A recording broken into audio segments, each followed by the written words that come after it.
I am an enterprise architect with about 11 years of experience in the enterprise-wide application development.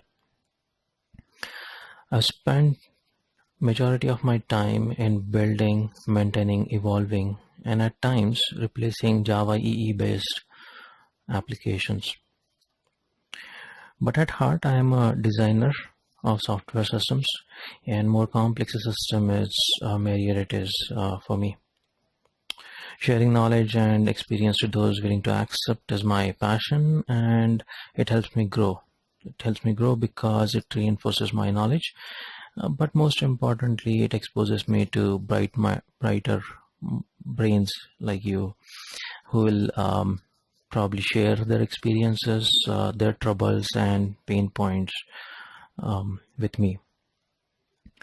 And therefore, this course, the design patterns, is an opportunity to collaborate, interact, gain knowledge, and today we are going to see and feel how the training course is going to be like. Before we start, a quick note: if there are questions, queries, you may want to put them in a chat window, and should the time permit, I'll be able to answer them at the end of our webinar. With that, let's begin. At the end of this session, we should be able to understand and appreciate the need of design patterns. We should be able to build some flexible design using select design patterns. We will look at the UML diagrams, what they are, why one would use them. We will look at the abstract factory pattern, the observer pattern, and the mediator pattern.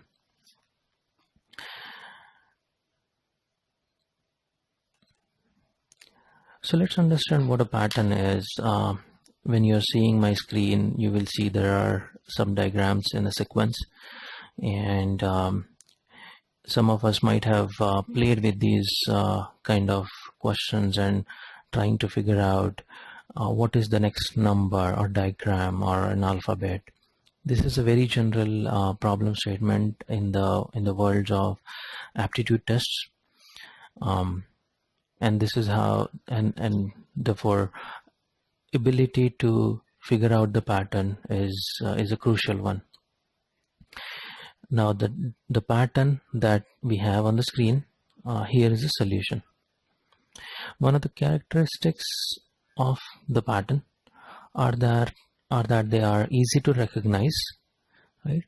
And we see them all the time. We just need to observe and you will see the patterns in the real life everywhere you look at it. And that makes them very powerful because they're observable, easily observable. The other people can also appreciate it and deduce certain logic based on it. Moreover, patterns come in handy because they are answers to some recurring problems. And because the problem is recurring, its best known solution, that is pattern, is also recurring. So you will see the yellow highlighted numbers or diagrams are the next in the sequence because we were trying to identify a pattern. Since all of us here are some sort of software developers, the next question would be, are there patterns in the software development? There are problems in the development. Can we figure out some recurring solution to these problems? And the obvious answer is yes. And it's not only just plain simple yes, it is, oh, definitely yes, and we should consider using those patterns. Because they are recurring solutions, they are very well understood by the industry, and industry has also analyzed them for their weak points and the strong points. Where should we use them, the context of the problem and the constraints, that is, what can we do or not do with those patterns. Here comes our pioneers in the space of design patterns. They're called Gang of Four, and they were one of the first ones to catalog the design patterns. Now note this, these gang of four guys did not invent the patterns. They just analyzed the existing systems and draw commonality and catalog them, that is listed them as the design patterns. And it was a groundbreaking book, the one that they wrote, because it changed the way we think about softwares. And we then started saying, okay, so if we know the problem statement and if there is a match, we can very well pick up a design pattern from the catalog and solve the problem. And we don't have to bang our head to figure out how do I solve it and also meet all the constraints and make it maintainable. So before I move on to the next slide, note their faces, how happy they seem to be. So importance of the design patterns. One of the most important part in design patterns is industry experts understand them, and so can your and my peers. And it brings up a common language for people to talk to each other when they are talking about software development. They also are based on, in recent times, something called object-oriented programming paradigm, which is the most popular methodology of developing the software. But it also comes with a downside. A downside is that many programmers and sometimes even designer falsely assume that design patterns and object-oriented paradigms are one and the same, but they are not. In general, patterns and then design patterns have nothing to do with a specific kind of programming paradigm, in this case object-oriented. Because object-oriented is more prevalent, therefore the design patterns for object-oriented world are more prevalent. Most importantly, these design patterns are tried and proven solutions to programming problems, the problems that recur. And if we choose to implement a particular design pattern to solve a particular problem, it guarantees us that the next person who's going to maintain the code understands it, because they will be able to understand the design pattern. And we also know the weaknesses and strengths of those design patterns. So should the context change, we will be re-looking at the design pattern and say whether it is still okay to use, or should we switch it to or swap it out in favor of another design pattern. Today we are going to look at a use case, a problem statement. We're going to say that let there be some sort of factory, a factory which consumes the raw material and produces the finished good. That factory could be a cement factory or a pickle factory or a cheese factory, even a chocolate factory if you like. The factory is going to get some material, some raw material. There would be some automated machines that keep track of the speed, the temperature, the ingredients and all. And the data is captured using sensors, various sensors employed in this automated system, and these sensors are going to send their input to the master control system. The master control system will look at those sensor values and operate on the data, decide what action to take, and then action is relayed to something called actuators, which may change the temperature or may change the mixture proportion. These machines operate in coordination. If one of the part fails, the operation is cannot be completed. So there needs to be communication between these entities in your factory. For example, a temperature sensor talking to the master controller, and master controller talking to maybe a furnace, an electric furnace, to either lower the temperature or increase the temperature. A real world scenario question will be, how can we build this automated system? So we'll continue with this use case and requirements. We are saying that let there be different entities that are monitoring data generated by the sensors. Each entity can take its own decision on data as well as inform to other. For example, a temperature sensor may display it to a human operator as well as send that data to the master controller. And there is a master management control room where the commands to different entities are generated, which is solely responsible for the good and safe operations. And the data from the entities is also sent back to the master management control room where it is processed and actions can be taken. In some cases, even the audit logs can be generated. With that, moving on, here is the general depiction of how the solution would look like. There could be packaging entities, the master management control, the catalyst control, and the chemical control entity. And you see these blue diamond, they are actuators. So all these bubbles are gonna operate on actuators, and these yellow rectangles are sensors who are gonna send data to these bubbles. If you look at it, the master management control is a central entity which is responsible for the operation of this factory. There are the three other entities which are separate domains, some handling chemical composition, catalysts, and packaging.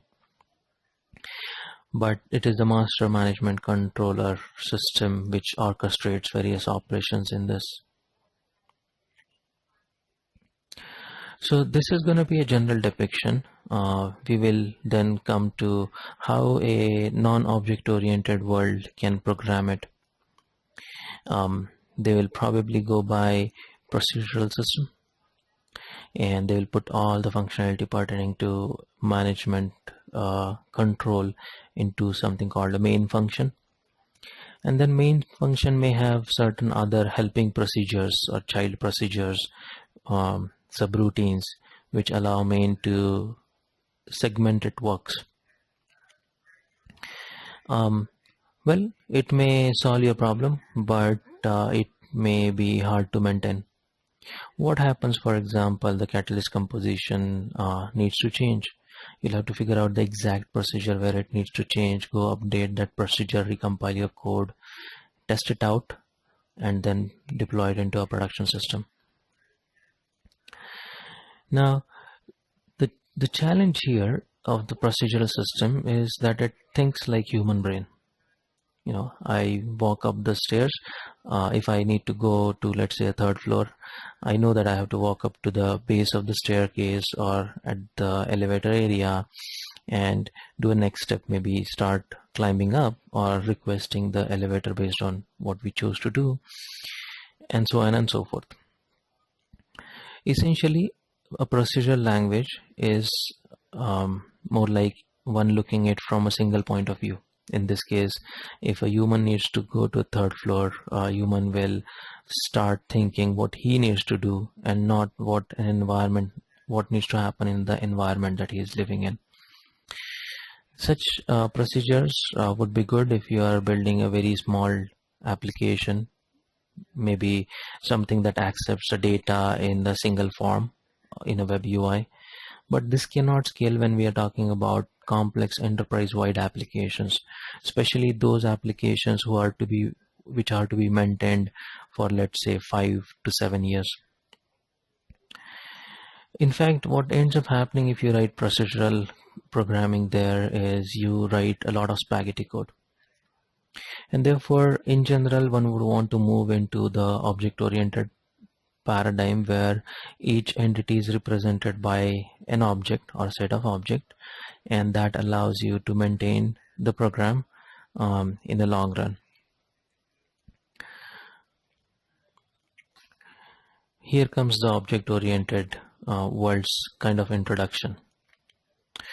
With any technology, it's not going to solve all your problems just by using it. One has to be a little more intelligent as to find out how to use it. There is an old saying which goes like, the one who has a hammer thinks that every problem or everything is a nail. Um, we will be doing good if we remember that we don't own a hammer, and if we own a hammer, not every problem is a nail. You don't have to use the same old stuff to solve any new problem. Then what problem should we be solving by having that hammer, or in this case having some known solutions? That's where need of understanding design pattern comes in. So let's talk a little bit about object-oriented on the slide. An object-oriented programmer may take a management control unit in one object, and subsequently different entities are different objects, and one would want them to talk to each other to achieve certain use case. So as rightly noted there, once we have identified the objects, the only remaining part is to find out how they will talk to each other, communicate to each other to achieve a same common goal. In this case, the use case that we talked about.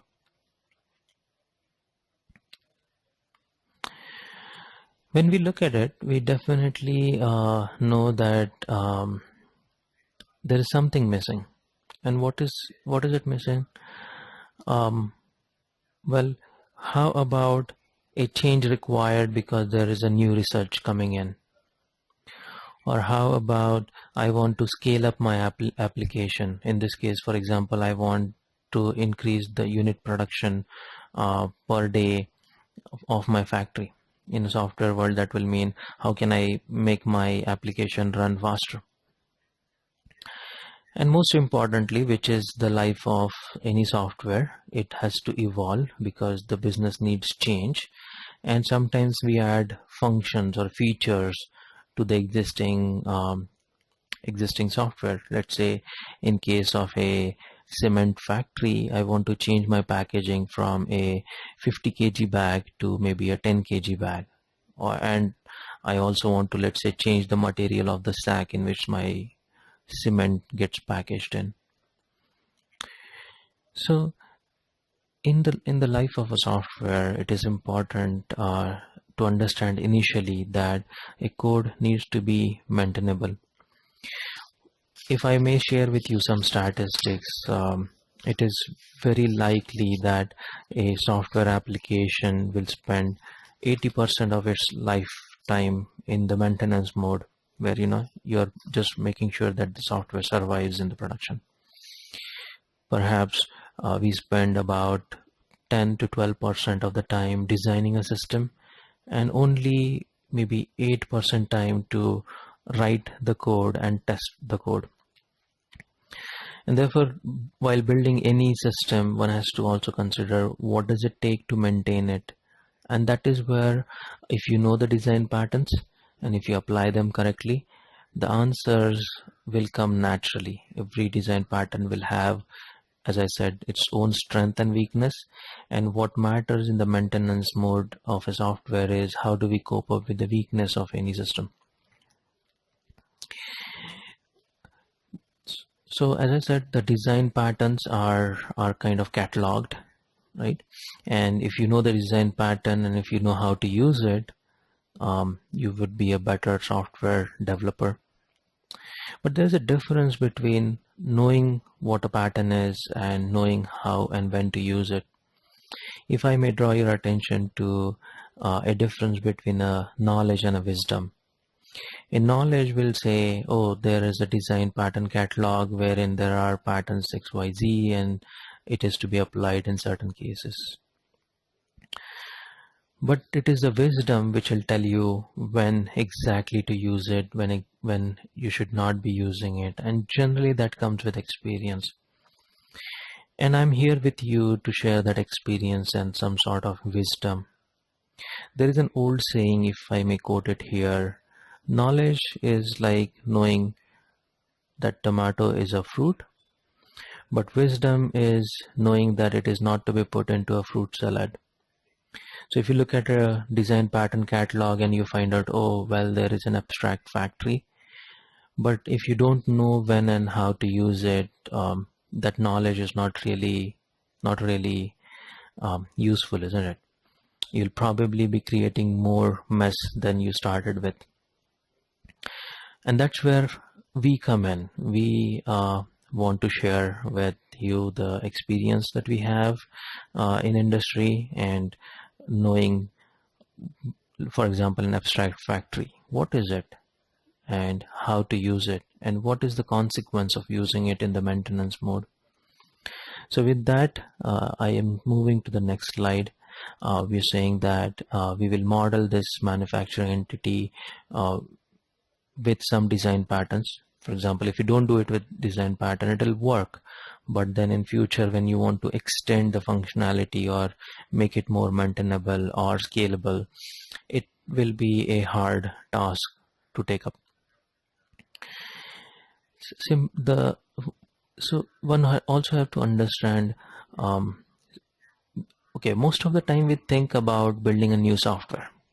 Have we thought about when the software dies? Well, I can tell you that a software dies, meaning the software is taken out of production, when it is no longer economical to maintain it. The code has become something called a spaghetti code. The original developers who developed it are no longer with that organization, and the new developers did not perhaps got the entire KT, or did get the KT but did not get their facts together, and it is cost prohibitive to add feature to that software. In such cases, the architects and the business stakeholders will want to think about building a brand new system. And if the brand new system is not developed well, the cycle repeats. Very soon the software will age. It is not beneficial to maintain, or it is a cost prohibitive to maintain that system in production. And then architects and business stakeholders will come and say, oh, they want to build a new system. So using the right solution, in this case right design patterns, extends the life of the system. And that's where it is important for us to know the design patterns and know how to use it, not only for the fresh or greenfield projects, but also for the projects under maintenance. Design patterns are generally a common language between the development organizations. For example, if you are building an abstract factory pattern, somewhere in the comments you will say that, well, this is a standard abstract factory pattern, and let's say 3 years, 4 years down the line, somebody wants to come in and in the maintenance mode, enhance it, or kind of make some changes because of maybe a business scenario changing. The person will read abstract factory pattern, and he'll easily be able to correlate the related classes to those entities in the abstract factory, or any other pattern for that matter, right? That makes it very maintenance of a large enterprise scale applications moderately easy to maintain. Now, because design patterns are proven solution, you also know the consequences. Should there be in the maintenance mode, should there be a added requirement to a scenario which makes that design pattern not so lucrative, one will have an option of swapping out that design pattern in favor of some other design pattern which makes more sense. And that's where it's very important to understand how to use design patterns. Moving on, we'll talk about something called a unified modeling language. It is a diagrammatical representation of how the solution will look like. In most of the time, it is an object-oriented solution that will look like. And if I have to quote another saying, it says, a picture is worth more than 1,000 words. Same is in UML, it is worth more than maybe 1 kilo lines of code. And why it is important? Because not only the programmers but also architects and the system engineers and the business stakeholders can understand and appreciate the design expressed in the UML. Another benefit of UML is it is programming language independent. You can have an UML and use tools to, let's say, forward engineer your UML design into a Java code or a .NET code or any other programming language that the tool supports.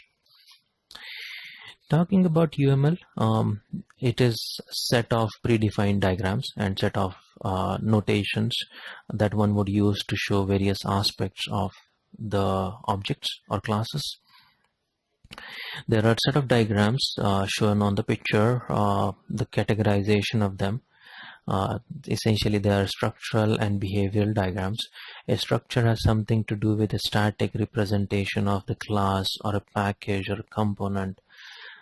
Sometimes it also shows how your component is deployed in the production system. A behavioral diagram will talk about how the runtime behavior of the program is. In that sense, one would draw an activity diagram, which is in part similar to a flow diagram telling how program will execute, a use case diagram telling how the program will be used, a system will be used, a state diagram that talks about a state of a particular entity, so on and so forth. Now remember that not all these diagrams are useful in a given context. For example, if you are not going to do any real-time system development, you may not even worry about a timing diagram.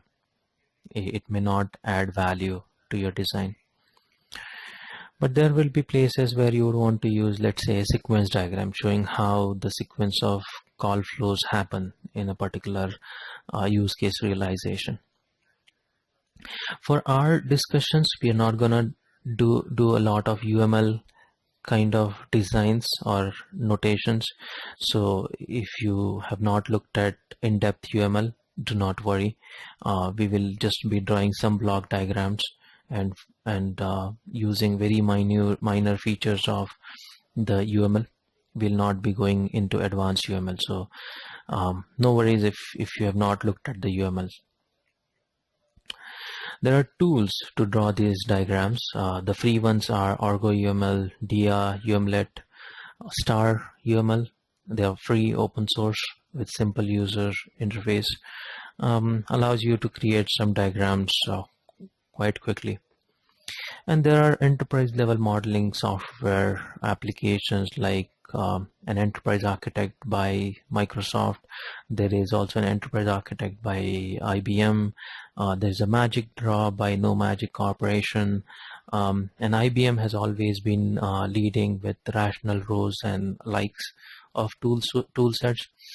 Now, most of the commercial softwares will allow you to do a forward engineering as well as reverse engineering. A forward engineering will allow you to convert a particular design into code, and a reverse engineering will allow you to import your code into UML. It will read the code and generate the UML diagrams for you. And what is interesting is almost all these tools, freewares as well as the paid ones, come up with a set of design pattern applications. So you can come into the tool and say, oh, draw me a abstract factory, and it will draw you an abstract factory, and you will end up changing only the class names. Again, tools make life easier, but what needs to happen is the user must understand how to use a tool and then how to use a design pattern that the tool is going to draw for you. With that, let's talk about the abstract factory. In our problem space, we are looking at maybe building a cement factory or a cheese factory. Now, do not confuse these cheese factory with abstract factory because the names are the same. What happens in abstract factory is it generates the factory classes for a one of a kind of objects. For example, if you are going to build a cement factory, an abstract factory will give you an actuator factory as well as the sensor factory that is applicable only to cement factory and not, let's say, a cheese factory, because the actuators and sensors in the world of cement factory will be drastically different than those for, let's say, a cheese factory or a pickle factory, if you like pickle. So abstract factory allows you to generate the particular category of classes. In this case, an actuator for cement factory will always be generating the flow sensors, or the weighing sensors for the cement factory, whereas the pickle factory will have a different kind of sensors or actuators. So depending on which factory we are building, the client will ask abstract factory to get you the specific factory for that problem sentence, let's say a cement factory, and then client will start using those to generate the actuators and sensors. Now an abstract factory always works with an abstract representation of the real object. In this case, it can be an interface or an abstract class, and the factories generate the concrete classes for those. In this case, for example, an abstract actuator is known to the client, but client does not know what is a furnace actuator and how to construct it. That will be constructed by the actual actuator factory. Same is the case with, let's say, a flow actuator or a temperature sensor or a flow sensor.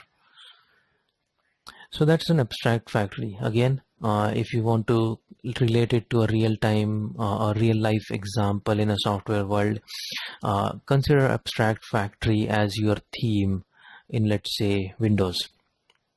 Okay, so when you apply a theme, you just choose a different theme factory, and that theme factory will give you the actual instance of Windows, the start bars, the buttons, and the background color and all those stuff. When as a user you change your theme, the client underneath is going to change the factory implementation specific to that chosen theme, and all of a sudden you will see your buttons and bars and everything is changed, because the Dextrom client is going to use a different factory to render those. In the Java world, you will see a AWT or a Swing toolkit being using the similar abstract factory implementation. What is the beauty of abstract factory implementation? Well, you can plug in another set of factories to the implementation, and your client does not know what's happening under the hood in the abstract factory. All the client will ask abstract factory is to get a factory of a particular kind, and that factory of a particular kind will give the real instances of the object. So thus we avoid something called ripple effect. Let's talk about a little bit about a ripple effect. A ripple effect is a need of changing one or more objects because one object changed. In this case, we have contained the ripple effect. Let's say we build another factory for a different theme. The client does not have to change. Therefore, the changes are only constrained within the abstract factory and nowhere else. So abstract factory, good if you want to change the behavior of a set of classes, and it allows you a plug and play kind of behavior if you design it right.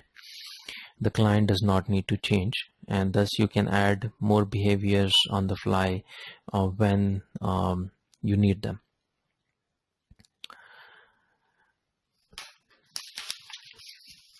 The next page, we're going to talk about yet another pattern called an observer pattern. As the name suggests, an observer pattern will allow you to observe a particular subject or a class.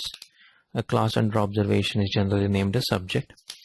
So what ends up happening is your observer will subscribe to the subject, and when we say subscribe to a subject, right, it subscribes to a state change in that subject.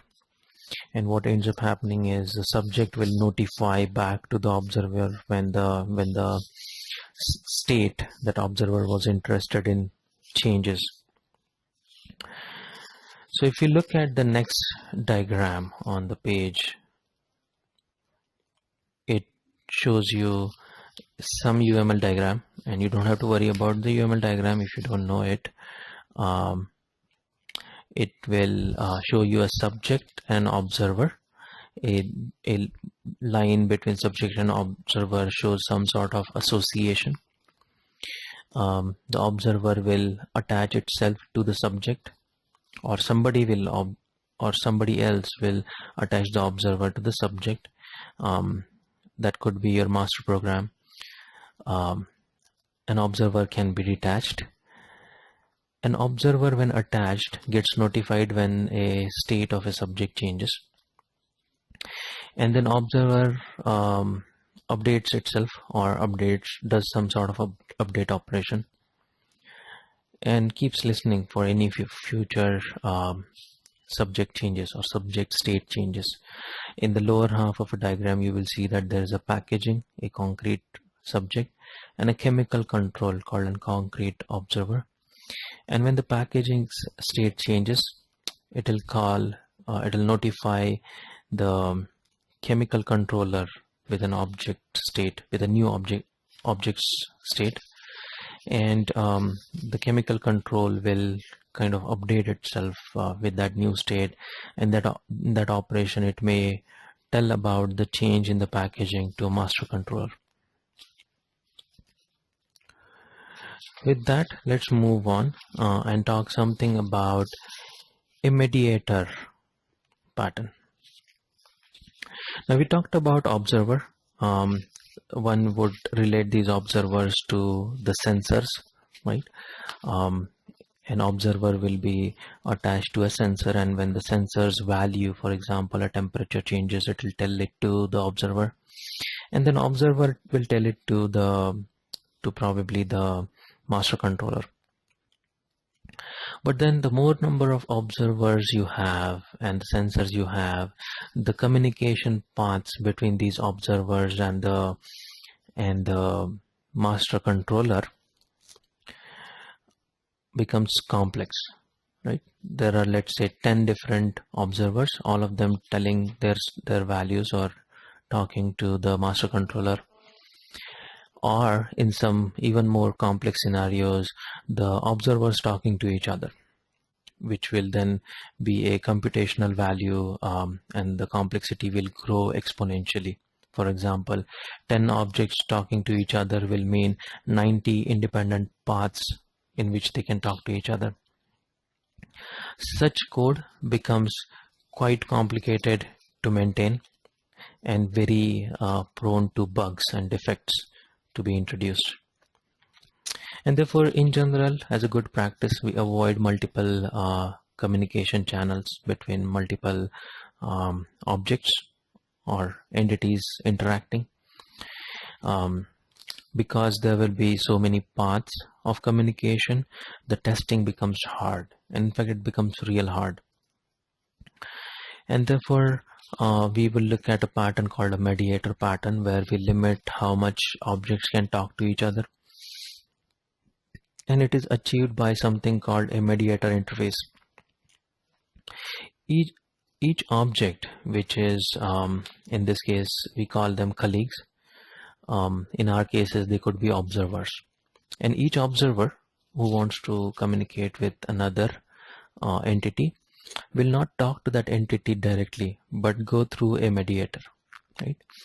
It's like a person standing in a hallway, and everybody in the room, in their own room, talking to that person in the hallway, communicating the message. The person goes to the next room and delivers it to a concerned person. So let's say if you have 10 rooms and there are 10 people, one person sitting in each room, instead of one person going to 9 other doors, you talk to this person in the hallway, and that person goes to whoever the message was for.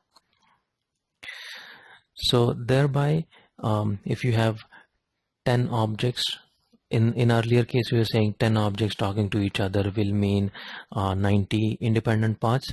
Here we are saying 10 objects, all of them will talk to a mediator and listen from mediator.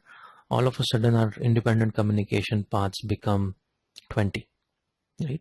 10 for each, 10 paths for the observers talking to mediator, and 10 paths for mediator talking to 10 different objects. That reduces complexity. The observer that we were talking about, the object in the mediator pattern, is called a colleague because he is colleague to the mediator, and colleague may have different concrete instances of all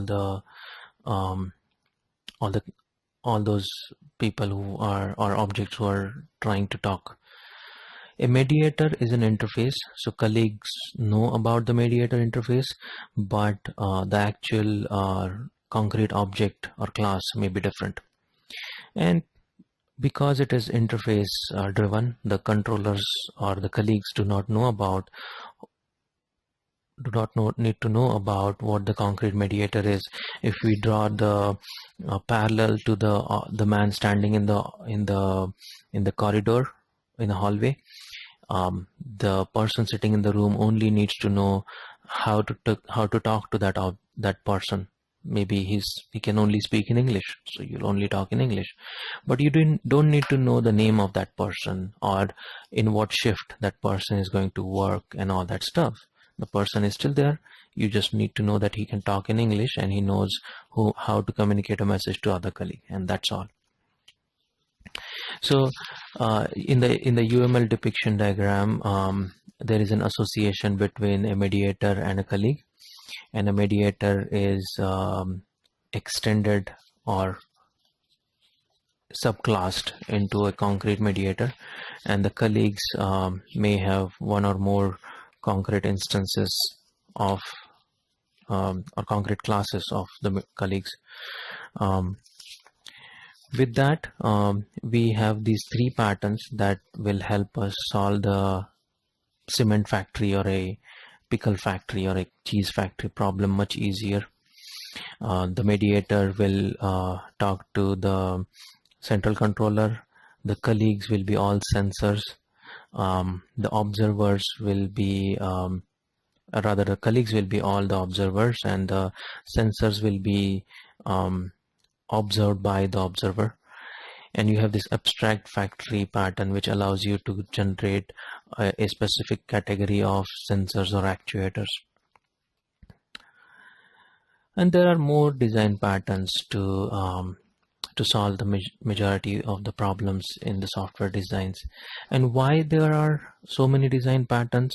Because there are so many problems, and because those problems can be solved successfully by managing the constraints and optimizing the benefits. And it is an ever-growing scenario. Note that the design patterns are never ever invented. They are discovered. They're discovered through practice and then are documented. However, in recent times, in an object-oriented world, there have not been new patterns introduced because the field is quite mature now. And therefore, we as object-oriented programmers should always ask, if there is a problem, is there a solution ready-made that I can employ and speed up my development and also make the software cost-effective? And in the training that we are going to attend, that will be our focus. How can we make you efficient? How can we make you a smarter software developer and designer? And design patterns, knowing them and knowing them well, knowing how to use them, goes a long way in making one a good software developer. The design pattern, because we will be using a common terminology, are also easier to communicate. For example, in a mediator pattern, if you say colleague, people will understand what a colleague is.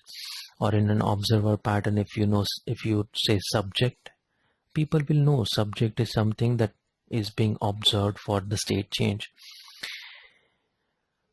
More and more, the software field is maturing. It is no more an art, but it is a skill. a skill that one can learn, and a skill that will make you a better programmer.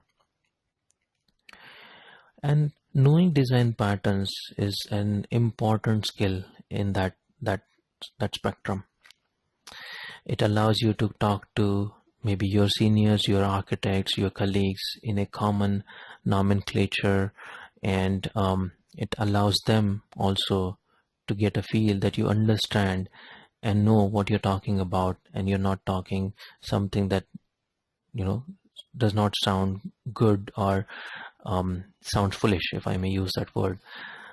If you say, for example, an abstract factory and a concrete factory, it is better you know what you mean, and it is also easier for architects and the stakeholders to understand. Oh, you're saying abstract factory, that means okay, I know this problem will be solved or not solved, right, based on whether you applied it correctly or not. With that, let me get you a feel of how the course curriculum is going to look like. We'll have 8 modules, and in the first module we will talk about the introduction to design pattern. We'll talk about an set of object-oriented principles called solid principles. We'll probably be spending most of our first module's time talking about the solid principles. We will then look at different classes of patterns. We will be implementing probably a DAO and the factory pattern there. And then we'll move on to, in the module 2, the creational patterns. Now in module 1 you would have seen that there are 4 kind of design patterns: creational, structural, behavioral, and concurrency. We will devote our next 4 modules talking various patterns in those category. Most importantly, we will be talking about factories and builders, and when to use factory and when to use builder. We'll be talking about a very common pattern called singleton.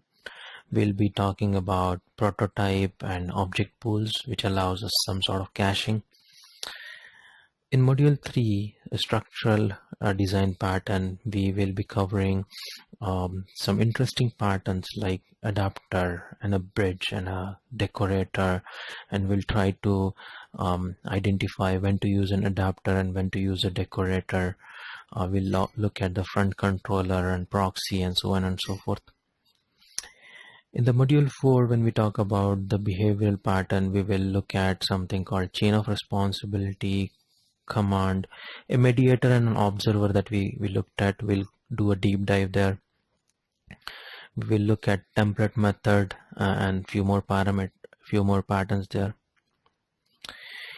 In the module 5, a concurrency design pattern, a critical one in a multi-threaded environment, and with the advancement in the multi-core CPUs that one gets, important to understand how to design well for concurrent programs.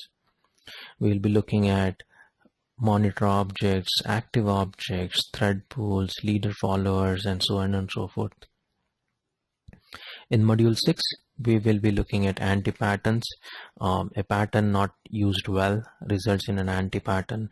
We'll be looking at those in the design and the software development, and very briefly in the management of a software development. Many of us must be using putting time in maintaining existing projects, and therefore it comes handy if you know how to refactor and refactor well. So in module 7, we will be spending time understanding various refactoring techniques, organizing data, how to simplify certain programming constructs. In module 8, we will do a quick project. We will implement some of the patterns that we use, and we will do some sort of retrospection on how did we do in those earlier 7-8 modules. You'll probably be taking the questions that may be pending by then on maybe projects or recent modules, and that's how we will conclude our live sessions. In addition to live sessions, there are other very important tools that you can use,